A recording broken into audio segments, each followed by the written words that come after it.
Hey, Katerina here with Betsy Klein. Hello, excited to be back. And we also have her dog, Callie.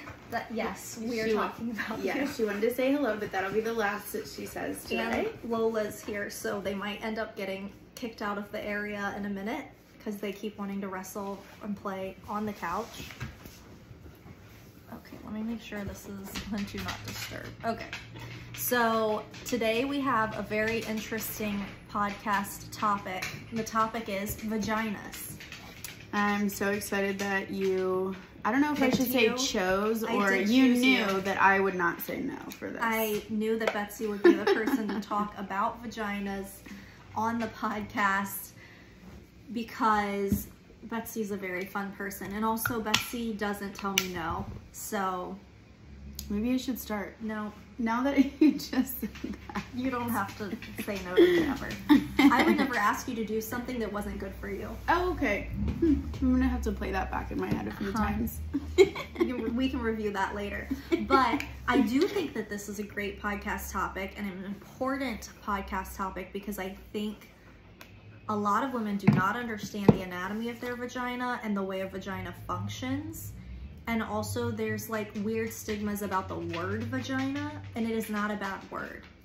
Yeah. It is what this body part is called. And so to start the podcast, I wanted to talk about the anatomy down there.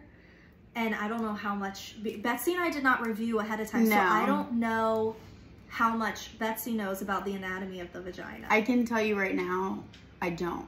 Because on the way, I was thinking of a term I wanted to use for something, and I was like, the top part. It's the part that covers the bone. I don't know. So I'm going to let you lead this part, and I'm going to learn, and then I'll practice using my terms later. I'm going to teach you about the anatomy of a vagina, of the vaginal area. And feel free to, anybody message me if I get something wrong, if I've said something incorrect. I am not a doctor. I've just had 3 babies. So that qualifies me to be a vagina expert, and all my babies were girls. So there's a lot of vaginas in my life. But I've been using it properly. Technically, this area that we typically refer to, the exterior that we usually are talking about when we're talking about a vagina, is actually your vulva. That's actually not the vagina. Okay.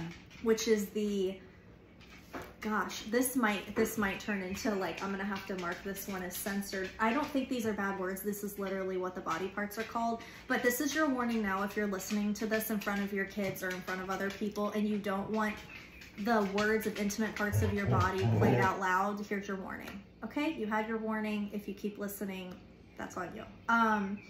But now I'm excited to hear what words you're gonna say, so which I'm already guessing it in my brain. The whole thing, the outside, what we typically call the vagina, is the vulva. Okay.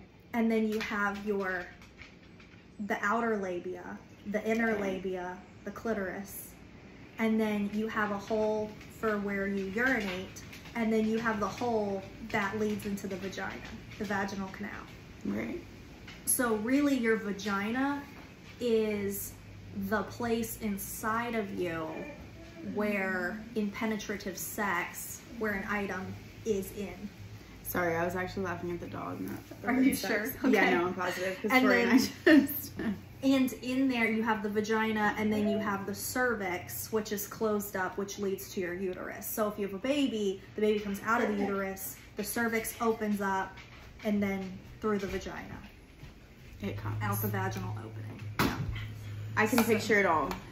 That's the anatomy of the vagina. But we're just going to use the word vagina, or anything you want to call the vagina. The vagina has many names.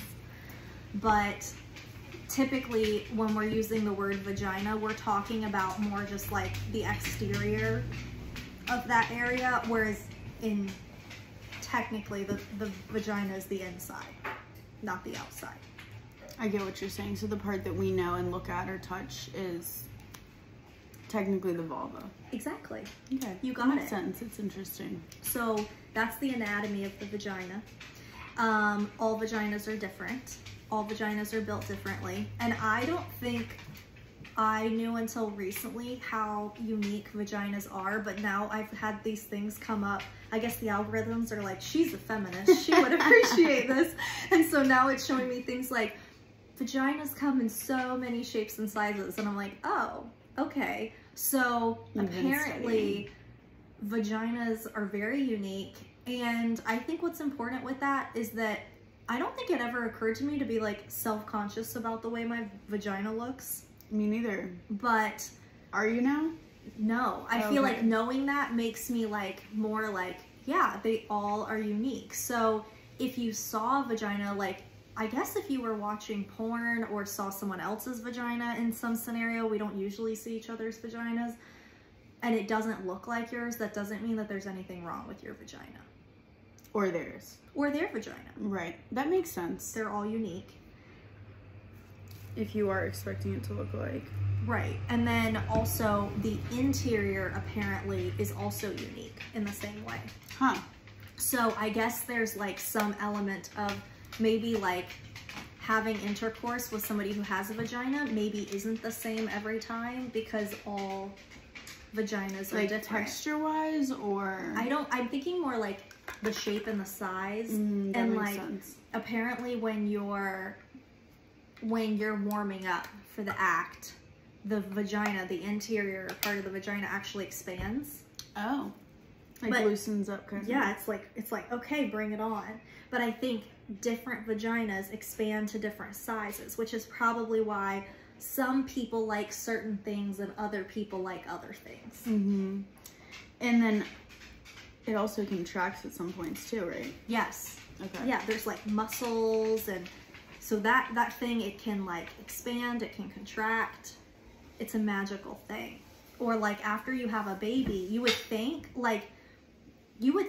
that would all get really messed up. Yeah, you should talk on this because a lot of people have questions on this for sure. The vagina bounces back better than like literally anything else. You are the only person to give me confidence in that. So, and that's all I need, one person. But I trust you. I know about your life, so I know that things are probably good. Things are fine.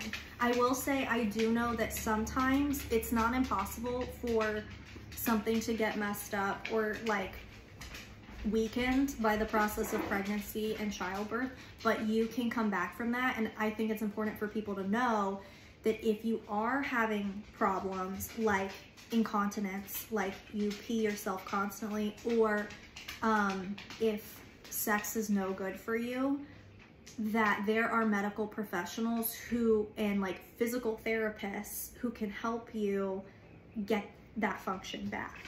Because it's a muscle, right? So you're just, I mean, well, but unless you need extra stuff, wouldn't you be strengthening that muscle? So yeah, there are muscles down there that can get messed up. And there are, like, sometimes if something gets messed up, sometimes you need surgery to fix it and put things back into place. And there's no shame and no harm in that. So I think the message there that I would like to get across is that the vagina is capable, fully capable after childbirth of bouncing right back and being totally fine. But if it's not, that's not your fault and you haven't done anything wrong and you can get it back. Okay. So it's like, I mean, it's like And what does that injury. period look like? Like, is there, I mean, I've always heard 6 weeks. Is it different for everyone? So I think it is different. I think it's different for each birth and each time I've had a kid, I've had 3. The recovery's been different. On my first, I did tear, which is pretty common. And that means that the first couple weeks after birth was very painful. Like so painful, like just tears running down my face because it hurts so bad. It's an open wound, basically. Yeah, it's like straight tear. They have to stitch it up. It's terrible. But then my other 2, I didn't tear. So there wasn't that kind of pain.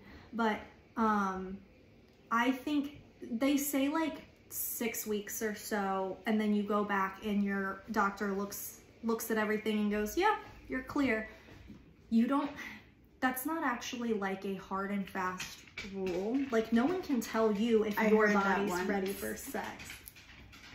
Yeah, like no, I really did hear that once. Like I don't know where, but kind of a something about number. it. Yeah, it got made up a while ago to kind of like give the woman a break and kind of tell men like, look, we're doctors and we're saying it can't happen, but also your body does need that. Yes, like you need to not be shoving something in there right after childbirth. Absolutely not. Like you should not be using tampons. Like nothing should be going in there. You need to let it heal, but you're the one that's going to know. So whether it's actually 4 weeks or 8 weeks or 12 weeks, whatever it is, you're the only one who's going to know that you're ready to tackle that again. Right. And in my experience, it does. Like, everything bounces right back, and like, you got to take it easy, but it's there, it's ready to use, but you're the one who needs to feel motivated to use it. And the only reason to tackle it again is because you feel like it's time to do that. And then on that topic, since we're already over here in this topic, one thing that my doctor told me after my first baby that was such a genius tip I did not know, is that if you need some kind of lubrication, which is totally normal, if you do, that doesn't mean there's anything wrong with you. Yeah. Especially if you're menopausal or certain times of the month or postpartum, it's very common that your body is not self-lubricating really well. And coconut oil is like the best.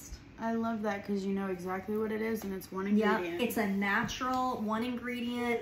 It's like naturally kind of, it's a clean, like, coconut oil doesn't harbor bacteria, it doesn't hurt anything, it's not gonna like sting or itch because there's no like added scents or anything like that. It's just a natural product. So you can eat coconut oil, you can cook with it, you can use it. I use it. Yes, Callie's like, coconut oil is delicious. You can use coconut oil on your body as a lotion, and you can use it as lubricant.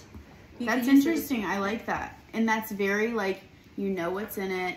You don't have to go shopping and test things out, because as we know, you can test things out. They might give you a reaction. You got to wait a little bit. So that's really nice. That's a good. And as long as you're not allergic to coconut, you're going to be fine. I like that. That's wonderful. Hi. Okay, so we went through the anatomy, the bouncing back. Do you have any questions about that part? No, I just would imagine that, like, you would want to ease into it after, and that's okay too. It's not going to be the same as directly 100%. before. So the lubricant thing made sense. Like, things are going to be slower at first. Well, because it's like if you break an arm, you're not going to start lifting the day you get your cast off. You're going to go back to that 5-pound weight. Right. You're going to work up to it and get there. So that just kind of made sense in my brain. Yes. I mean, like, and you need to, like, let things get warmed up. I think that, like, I don't know if it's because of porn or, like, actually it's probably mostly because of Hollywood. We have this vision of, like, when it's time for two people to be intimate, they, like, have this moment where they stare at each other and then they just start making out, and like 5 seconds later they're just like having sex. Oh, hot and heavy, like they're carried up the stairs, which I do think that those moments exist, and if you have that, that's great, but that's not going to be every time, especially in your day-to-day. You're coming home from work, you know, you have kids, you're making dinner, whatever. It might take a minute to debrief from the day and say, okay, and I think it's a choice. If you're choosing a partner, sometimes it's not always like, oh my gosh, I want to jump his bones today. Right. So you might need that, like, okay, let's, you know, cuddle on the couch for a little bit. You need a warm up. Right. It's okay, and I think that's normal. I totally think that's normal. Honestly, like, yeah, absolutely. And I think for women, for vagina owners, I think that we forget that for someone who has a vagina, typically, I think, like, foreplay begins, like, when we wake up in the morning. Like, did you text me the right things, or like the way that you spoke to me and how the date went, like everything. Like for men, I think things are like very visual and very immediate. Yeah, we're more the long term. We're picturing the future before, and not like as in the moment. Yes, and like if the date didn't go well, or my day didn't go well, or the way you're speaking to me is not great, then when you get closer to that moment, like my body's like, no.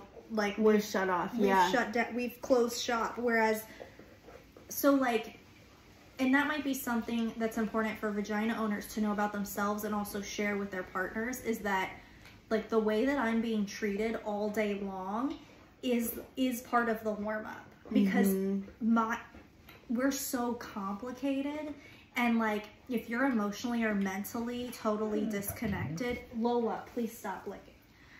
Then it's very hard for that to all get going. And like this like 5-second, like make out for a second and then be in the act. Like sometimes, and I don't think people, especially I think when you've been in a relationship for a long time, you forget this part, but like it's okay to like sit and just kiss your partner for a long time. And our bodies are wired to need that. Yeah. To kind of go back to like, yeah, things that it doesn't have to jump right into the action. Exactly. We need. And I kind of like the thought of like that transition period, because just like getting, you know, super angry, if something were to make you upset all of a sudden, it's going to take you a while to regulate back down to normal. So sex shouldn't be this like, you know, oh, 5 minutes we're super up and then we're down, because your body's gonna be like, wait a minute, what? Like, yeah, we need time. Yeah, you need to be able to enjoy it. So I can agree with that. One of my favorite metaphors for it is that like a penis is a microwave, but a vagina is an oven. Like you gotta let me preheat. And if you try and use an oven like a microwave, like the food will get a little warm, but it's not gonna be the dinner you imagined it to be. Yeah. So if you want to have a really nice time with that oven, if you want the oven to work the way it can work, you need to put in, you need to give it the time to preheat. Yeah, I like that. Get up to the 400 degrees. And then bake for 20 minutes instead of 2. Exactly. And then bake for 20 minutes. Exactly. Okay, another note that I had was, I think a lot of women, there's like a lot of shame around being a vagina owner and the anatomy of a vagina. And I think a lot of women do not understand that you're not supposed to be putting soap on in the vagina. Thank you so much, Callie. Okay. And I actually heard a point the other day that was even that you might not be using soap, but if you're with a partner who uses soap, that can irritate you. So, and furthermore, which really, I mean, we should know this because we're all being safe and don't want to catch diseases, so the soap would be the same way. If that partner that you're sleeping with happens to be sleeping with someone who's using soap, that could also irritate you. Like if they're, like it can carry that much. I didn't either until I heard it, and I'm like, well, that makes total sense because, you know, that's how diseases get spread. So if you're having trouble with your pH and you're not, you know, in a committed relationship, or you have an open relationship, whatever it is, and you're not using soap, maybe see what your partner's using and make sure, you know, that they're not also with other people who are using soap. And that makes me think, if you were having trouble, which is normal, there is no shame. Oh yeah, I mean, it's so easy, like, to have your pH thrown off, gosh. But like, maybe you're like, okay, partner, I need you to take a shower right before we start our warm-up because I want you to be clean and not bringing anything in that's going to irritate. But if the soap is irritating, that's going to be part of the problem. Yeah, so it just needs to be a, you know, water situation. And I think that here's one other thing that I wanted to say, and I thought of this. If you're doing something that works for you, that you found that works, do that. Because I'm sure you've had times where things didn't work, as everyone had. So if soap works for you right now, that's great. This is just what both of us have heard, and I believe to be true. The anatomy of the vagina is set up. It's kind of funny because vaginas also have a nickname for an animal that is also self-cleaning. Kitty cat. Oh, right. Cats. They clean themselves, and the vagina. I never thought of that. Isn't that interesting? That is interesting, yeah. That's the nickname. And I don't think that's the reason I don't think they're related at all, yeah, but cats they both do this. Yeah. The vagina, like if you look at the biology, the anatomy of the vagina, it is self-cleaning. It flushes itself out. That is why it can lubricate itself. And so you, hypothetically, if everything's functioning at its optimal level, then it is cleaning itself out, and it's balancing its own pH. So when we add things to that, like a lubricant that's not the right lubricant, or a soap, or a perfume, any of that stuff can throw off your pH and cause like a yeast infection. Right. And in the same thing that I heard, the multiple partners thing, the soap issue, that same little tidbit video I was listening to, if you are using soap, since it is self-cleaning, you're not only taking out, you know, bad bacteria, like you're also taking out the good bacteria. So it's almost like in my brain, I picture it like an antibiotic. Every time you take an antibiotic, if you're a woman, doctors will tell you, have your probiotics, because it's cleaning out the sickness, the germs, but it's also cleaning out your probiotics. So that's kind of how I picture soap is, yeah, it might be getting rid of some bad stuff, but it's taking away the good stuff. And since our system's already doing that, we don't want to throw that off. That's a great point. And when I've been pregnant, your pH and everything is a lot more sensitive when you're pregnant. So when I've been pregnant, I've also taken a women's probiotic, because a women's probiotic isn't just about gut health. It's also about the fauna and the flora down there. So it's really, if you are struggling, or like things tend to be teetering a little bit, or if you are on an antibiotic or get put on an antibiotic, go get a women's probiotic that's specifically for women, because you're totally right. When we start messing with things down there, you can take away some of the bad, but then the good goes with it. Right. And it's kind of like our gut health. Like we need that. There are certain bacteria and certain things that we need in order for things to function the way they should function. Yeah. Another thing that I've been told by people who are struggling with like constant yeast infection. So by the way, if you're like something is wrong, if something feels off, it probably is. Right. Nothing should be uncomfortable down there. But if you're struggling with yeast infections, like go get a kit. I'm gonna put her outside really quick. Okay, you're fine. Yes, Callie is feeling needy. But you can buy a kit to deal with a yeast infection from the store. It's super easy. And then also I've been told that if you buy, I think it's, oh shoot, I'm gonna forget the name of it. Oh, cranberry pills? No, cranberry pills are great, and also cranberry juice. Oh, the Omez something, maybe not. No, it'll come to me later. But it's a certain. It's Is like it disposable? It's something that I think you're supposed to insert. That's really good for it. And now I'm blanking. I think it's an OZ word. I really do. I'm wanting to say it's. I'm gonna look it up really quick. I'm wanting to say like. I don't and think you this do is a certain like boric acid. Anyway, we're gonna look it up and see. It's for yeast infections, you said? Yeah, it's for vaginal health. So if you're struggling, I think the point is that if you are struggling with that, like, Is it Azo? Is that what you're thinking of? Because I've always heard of that. Oh, nope, that's another one though. Monostat? Look up. Hold on, can I see this? Yeah. So, oh yeah, no, it is boric acid. Look, oh, okay. Boric acid suppository. Oh, okay. But yeah, no, you're right. Azo, whatever this is, that looks like that could definitely help with yeast infections. I've always heard Monostat. I don't know that I've ever used it though. No, I haven't. But I do know people that have used the boric acid. They're like these little pills and you pop them up in there. And they said that it was like life-changing. Like they kept having issues and it like changed their life. Another thing is like making sure that you're wiping from front to back. Yeah. It can be a little acrobatic.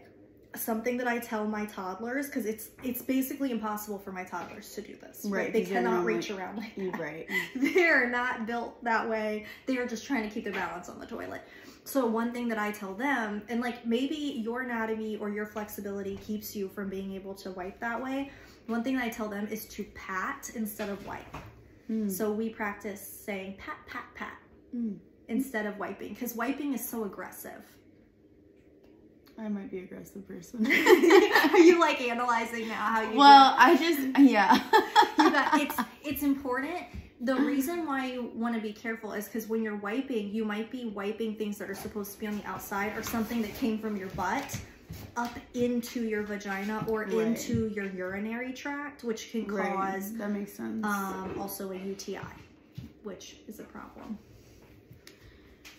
Okay, so on that note, I don't know what UTIs I used to have in high school. Oh, so terrible. Yeah, so terrible.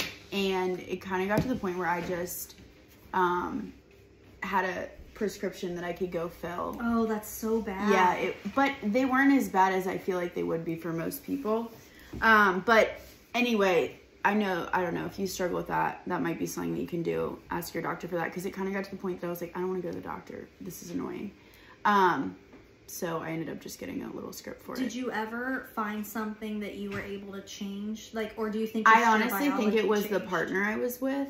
Oh, that could definitely be a thing. Because they were uncircumcised, and that might be TMI, but I think that like had something to do with maybe, like, I don't know if I'd say debris, but things getting, I don't know, trapped. I think that might have been it. And like, I know that's weird in high school too, but we were together a long time. We're going down a deep path now. We didn't know we'd be going down, but I had a similar situation. My first real boyfriend, who I was with for years, was not circumcised, and he was a very clean person. Right. It wasn't that he wasn't clean, but I think that there's like a different. Well, it's in there. Yeah, it's. I think that the way things are, the chemical balance is a little different because it's encapsulated a lot of the time. And I had so many yeast infections when I was in that relationship. And then since then, have had like almost never a problem. That's good. Well, this is so interesting enough. And I think we're just throwing things out because if you do, it's not crazy. Like you said, you've had yeast infections. I've had UTIs. If you've had any kind of like drainage that doesn't feel normal, like you're not insane, you're not weird. No, it's so hard to keep regulated. So once you find something that works, do it. And I think that's why we're here to share things. Yeah. But recently I had some kind of fluid that was not feeling normal, so I went to the gynecologist, and I had just been tested for STDs, and I hadn't been with anyone since, so I knew that wasn't it.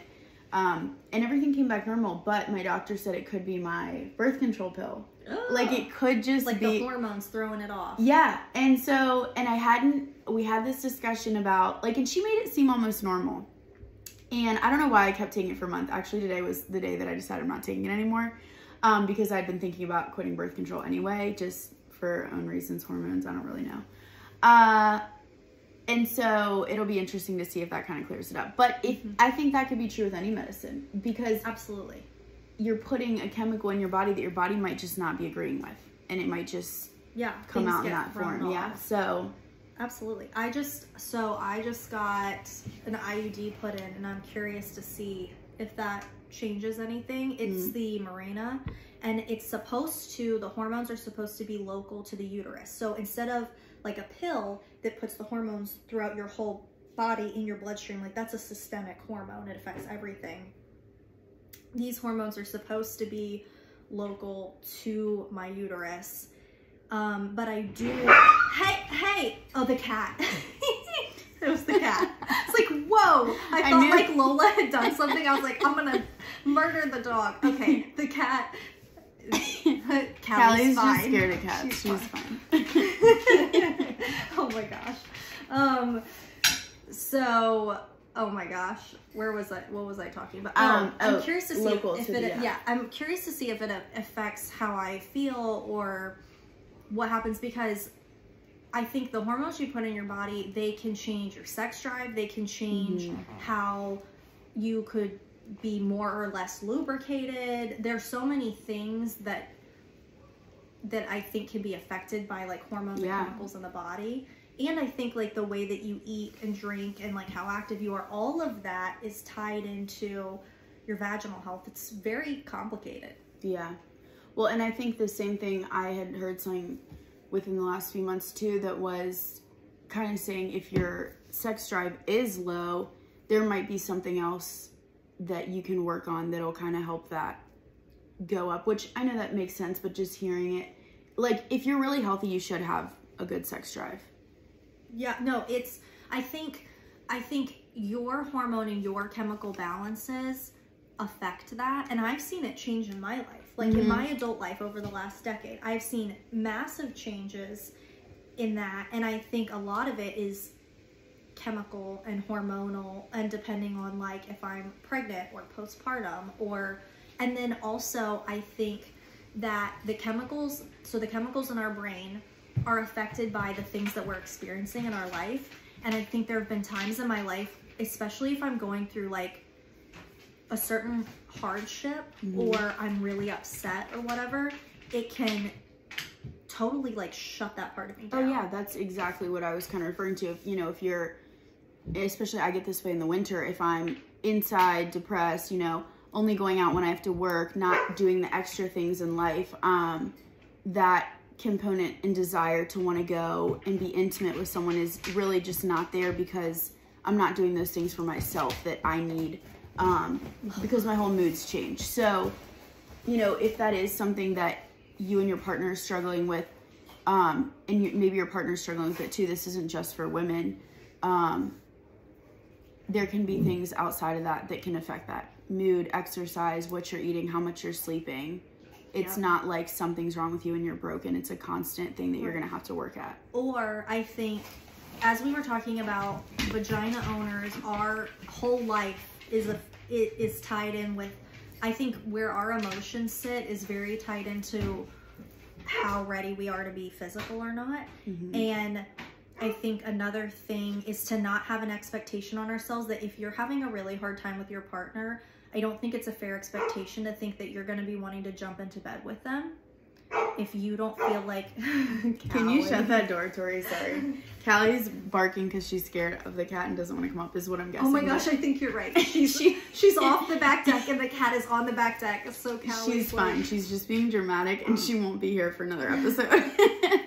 I asked Kat, I was like, she might be a distraction. I don't know. Well, I mean, that's kind of normal for this podcast at this point. I think I just did one by myself for the first time, and while I was recording the podcast, had to go like upstairs, downstairs, let the dog out, feed the baby, change the baby's diaper. It's just what we're doing here. But I think where I was going with that was, I don't think it's a fair expectation that if you feel like your emotional needs are not being met by your partner, if you don't feel like being, thank you so much, physical with them, that's okay. And I think that's normal, because I do think that it's very hard for us to get warmed up if our other needs are not being met. Yeah. It definitely, like, we don't want to feel like we're being treated like objects, and not that men are okay with that, but they are more single-brained and they are more focused on their object versus the entire experience of it, I would think.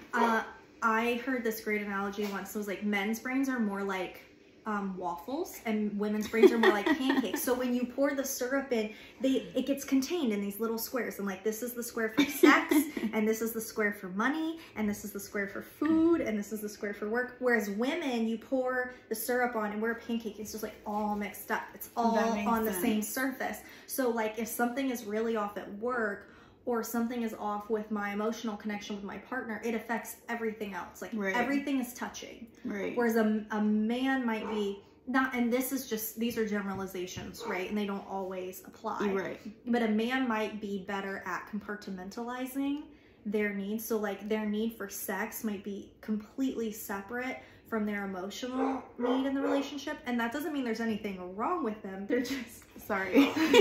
Thanks, Callie. You can let her in, She's like, she's being so extra right now.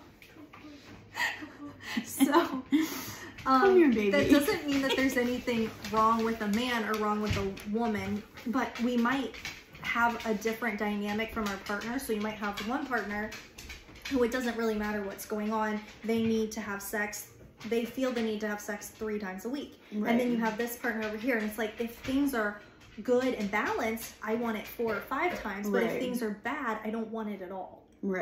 And I think like communication and working through those things, and like you said too, everyone is different. There might be, I think actually the ideal, and what I would like in my life one day, is that you get to a point where you can commingle, and it can be like a relationship where the man does want the emotional side of it as well, but I think that takes time to work up to. Well, or at least understands that side of it. Even if you're not, I think even if you're not like in love or like lovey, mushy gushy, like that's not my MO necessarily, but I will say, even if everything else in my life is total crap and like everything's a dumpster fire, if a man can, if your partner, it doesn't have to be a man or woman, whoever you're having sex with, if they even when everything's a dumpster fire, I think when your partner creates an emotionally, mentally safe space for you to like talk about what's going on, and they're just there for you, and they're supportive and they're kind, and they do that in a way where like they don't have an expectation of sex, they don't have an expectation of being intimate because I was supportive of you, right, then at least in my experience, yeah, and it makes you feel more ready to be intimate with that person, because it's like everything could be a dumpster fire, but this person is a safe space. And like, I think a lot of people, we need to feel safe, not, I mean, yes, physically, that's like, you know, ground level, but like emotionally, mentally safe before. Okay. Callie. I just don't want her on the microphone. Yeah, that's, so everyone listening here's like the... None of us are breathing hard during this besides Callie. If you hear any weird noises, and nobody's licking anything besides Lola. Just so you know, we're not licking ourselves. We try to be good at this, but it's those around us. Oh, these dogs. So anyway, I think my point was just, I think that's not saying that if you are in a partnership with someone who has a vagina, and I'm not saying that if things are going bad in their life, you should be like, well, I guess we're not having sex forever. Right. I think, and I don't think you should be a safe space for your partner in order to coerce them into having sex, but I would say that in a healthy, balanced relationship, you are a safe space for your partner, which can help counteract the negative things in their life, which might shut them down physically. I totally agree with that. And I do think it's okay if you don't feel like doing things to not. Now, I do think if you're in a relationship... You don't owe anyone anything. No, absolutely not. Now, if you're in a relationship and you recognize that, like, okay, we want very different cadences and this is an ongoing problem, that could be a deal breaker, because, I mean, like, that's part of a romantic relationship. Right. If it's not, then, like, Betsy and I can be boyfriend and girlfriend, right? Like, we can be dating. We would, yeah, exactly. We would both go for women if we didn't need if there was a choice, sexual part that we enjoyed, right? That a man so has. If we're not, if there isn't a physical component to the relationship, that's not necessarily a romantic relationship. Now, and that might be a choice that you make, like maybe, and I don't understand this stuff very well. I do know some people are, I think it's called asexual, where they're like emotions. Yeah, and they're not very like sex driven. Oh, okay, yeah. I'm thinking of something You're else. thinking of pansexual. Right, which is that like, you can become You're physical, attracted to just like people and their souls. And then once you are attracted to that person, you can become into their sex. Doesn't matter what kind of genitalia that's what I'm they have. thinking of. But so there's pansexual, which honestly, that's what I wish. And then I would just be with women all the time. Right, because that would be amazing. I am attracted to men chronically. But I know there's also people who are asexual who sex is not an important thing to them. Mm-hmm. And they can be in sexual relationships with their partners. It's just not something like they need. It's not a cup that they need filled. And I think that like, if that's just who you are, that's different. And then, but you need to make sure that, I think both partners need to make sure they're with somebody where they're open and honest about these things and they're both okay with whatever their viewpoints are on those things. But like, I think if I'm getting into a relationship, I need to say what my needs are. Yeah. And can you meet those or can you not?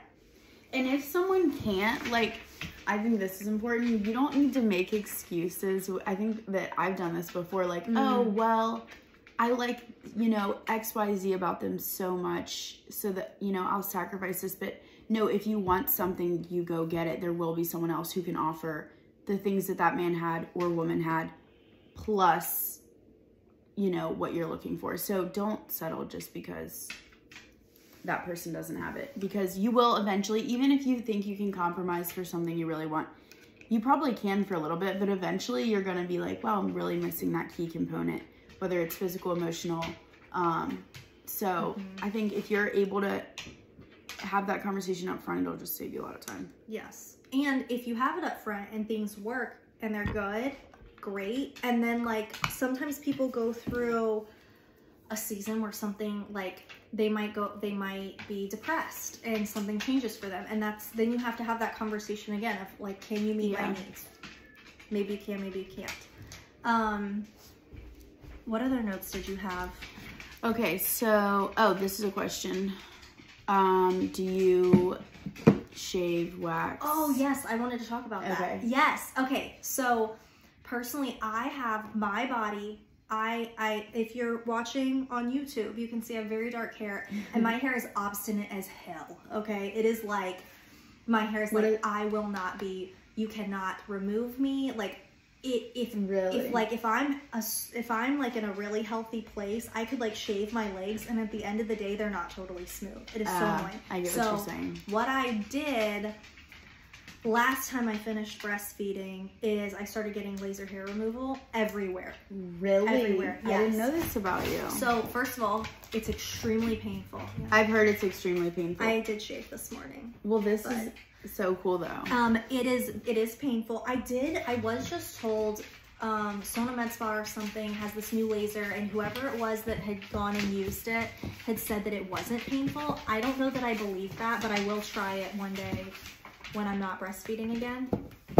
Laser hair removal does not, if your hair is obstinate like mine, it is not going to be like, okay, now all of a sudden I'm bald, but it makes it so much more manageable. So I went through, interesting. So like I went through a bunch of laser hair removal, and so now I shave. And it stays that way. And it's easy. Like the shaving is easy. There's not a bunch of like razor bumps or anything like that afterwards. And it like stays smooth for the whole 24 hours instead of like hairs pop. It stays smooth for longer. There's less hair. It's easier to shave. So for me, I'm a laser and shave person.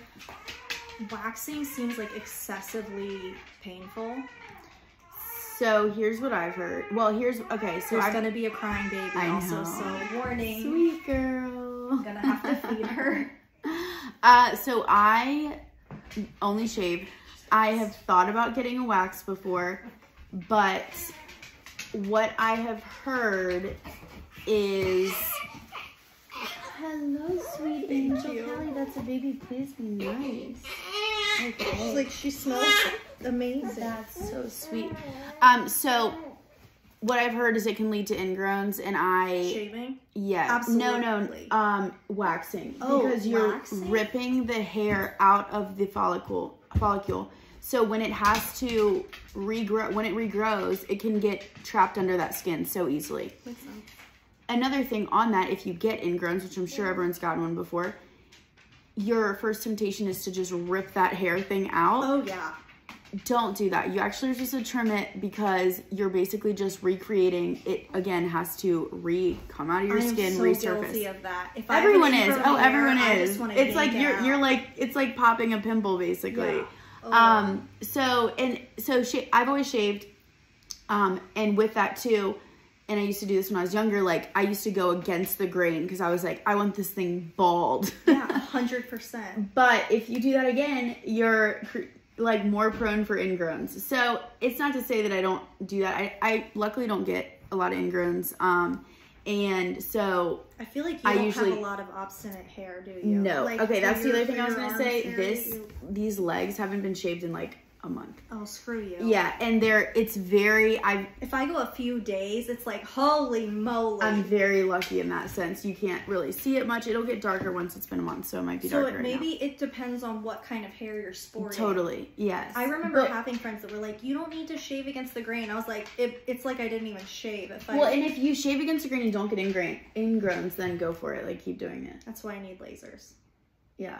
So, and that's the same thing for down there. I could probably like shave every, 2-3 days and I'm fine. And I don't feel like a man would say like, oh, you're bald kind of a thing. And also, but that's just, you could also just trim it up. Like you don't have to be totally bald. I prefer to just like take all the hair off my body. It's just easier. And like I even shave my arms, because I'm like, I do sometimes too. I love to shave my arm hair is great to shave, by the way. Everyone's like terrified, I think, that these arm hairs are like gonna come back with a vengeance and be poking you like a leg hair. Yeah, they're not like leg hair. I do shave mine with the grain though on my arms, because I want it to look like I have a couple. See, I shave my arms this way because I'm lazy. I'm just like, I'm like, we're just doing a little, I view it as like those scissors they have when they're thinning your hair. That's what I do on my arms. So I have a couple natural ones. So it looks like normal. But I definitely shave everything as well.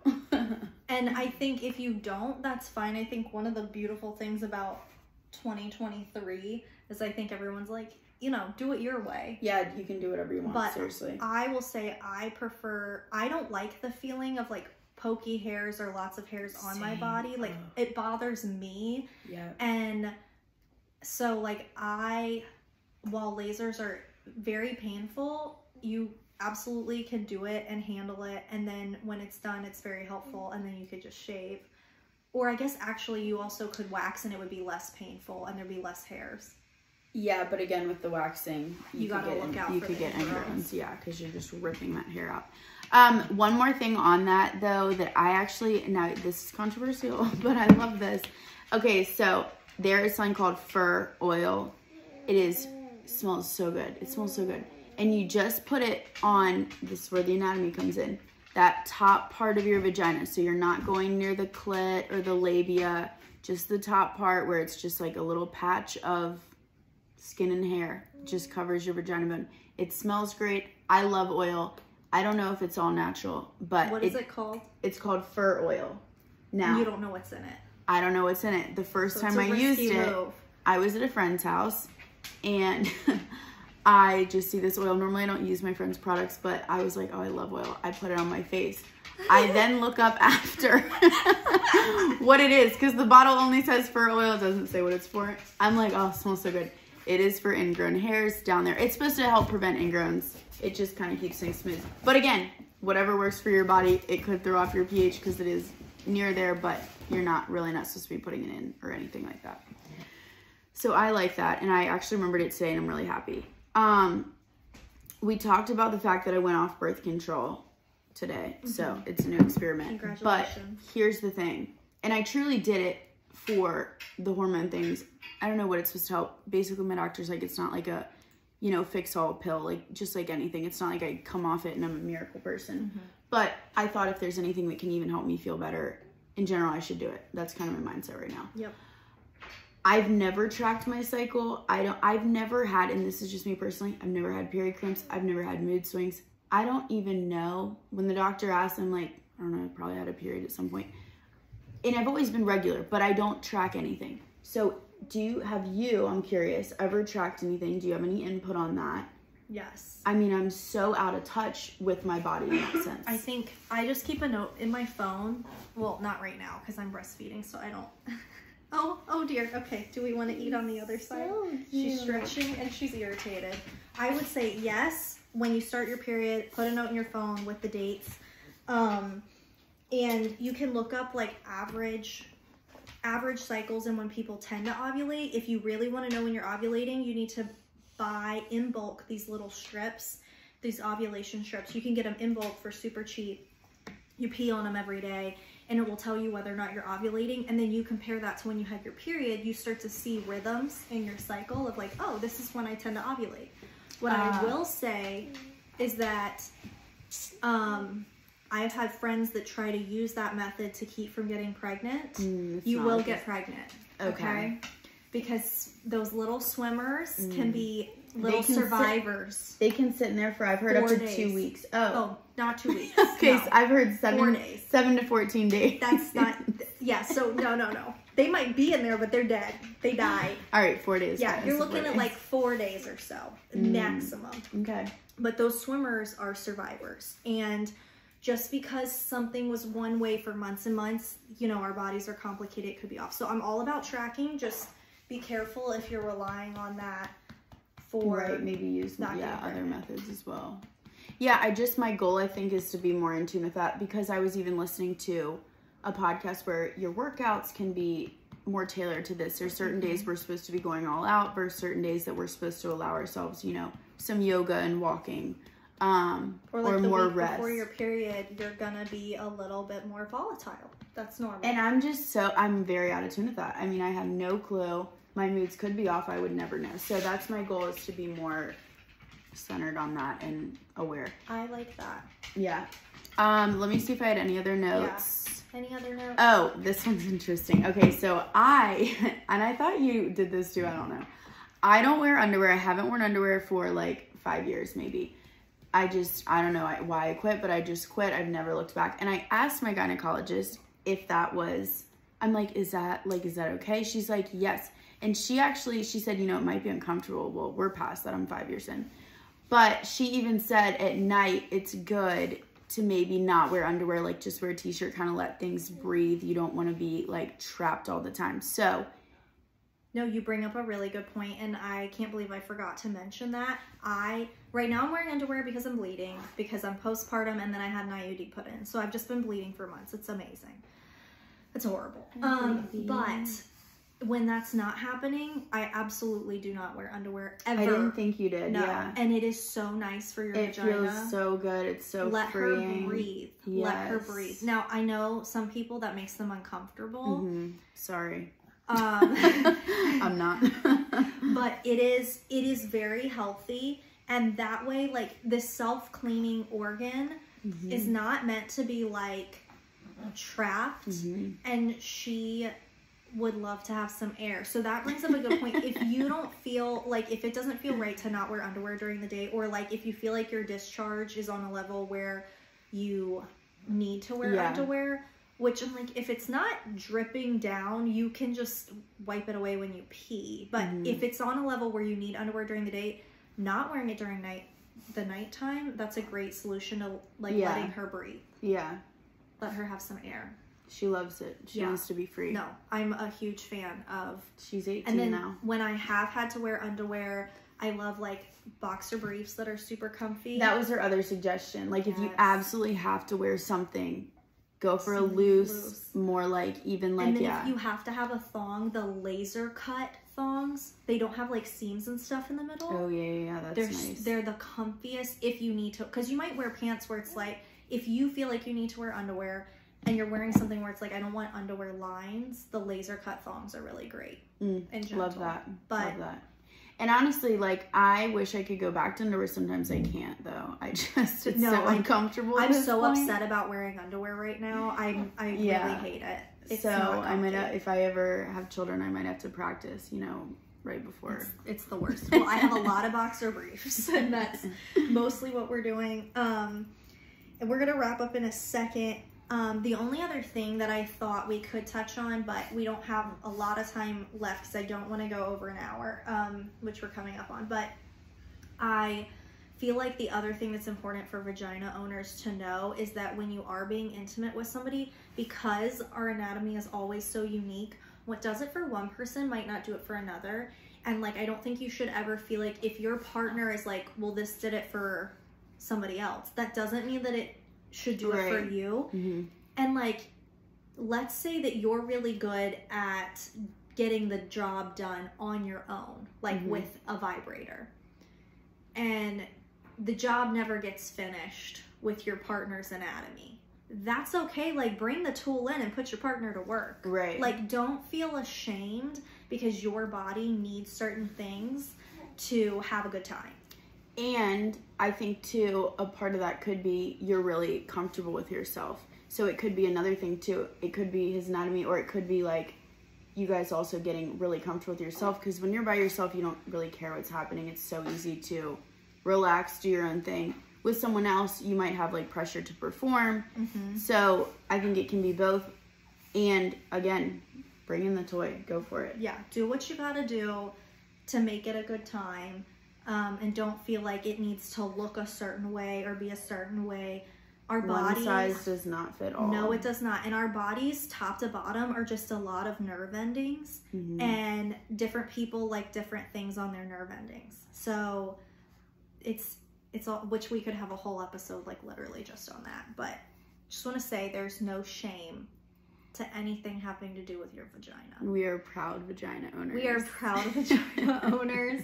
We love our vaginas, and we need to take good care of them because they're very important, very strong parts of our body. Yeah.